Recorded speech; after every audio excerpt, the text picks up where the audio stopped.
I'm Jessica McGuinty from Jessicurl, and we are based in Humboldt County, California. Well, the origins of Jessicurl go back way farther than when I made my first batch of hair gel. Up until the time I was about 13 or 14, I was like Goldilocks. I had long, stick-straight blonde hair, all was right with the world. And then it just overnight, it went curly. My mom had really straight hair, and so she would say, well, just go brush your hair, which was like the worst possible thing you can do to curly hair. The summer before my freshman year in high school, I got a really, really bad haircut. And so it grew out before it grew down. And that made it really easy to pick on me. So that was all through high school. So the obsession was just like every day crying.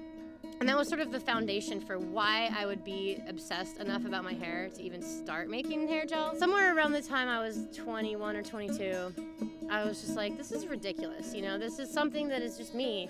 I have this hair, I have to live with it, we have to coexist, and people pay a lot of money to have curly hair, so I wanted to accept it better, and I Googled curly hair, and the first thing that came up was this website called naturallycurly.com, and this was in the summer of 2002.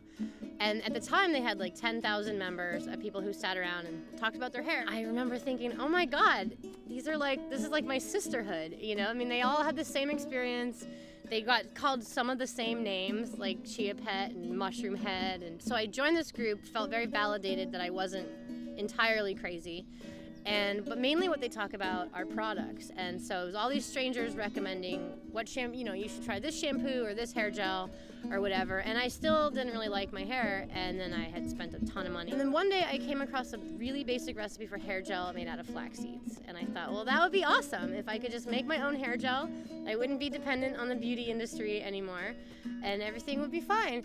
And it didn't really work very well, but I had become really intrigued, and I was determined. So I started playing around and putting other things in it, and then one day I did my hair, and it was like a miracle. It looked the way I'd wanted, and I had made this stuff on the stove, and so I went back to Naturally Curly, and I was like, oh my God, you guys, here's the recipe for this crazy miracle hair gel that I just made up. And within 24 hours, I got like 30 emails from people, and they were like, I'm not making hair gel.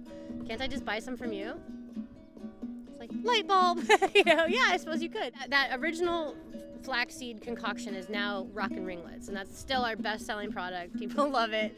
I see it, you know, I smell it on people all the time when I'm out in the world. And at the time, I literally printed out the labels on the computer, taped them on the bottle, and the ink ran off in the shower, and people bought it anyway. Now we have 11 products all together. In 2003, I moved up to Humboldt County, and it's a much nicer place to live. The quality of life is better. Now we have a factory with employees, and we're expanding all the time. We're just literally worldwide. And it's because, you know, people are realizing, as our tagline says, they have the right to remain curly, and they love it.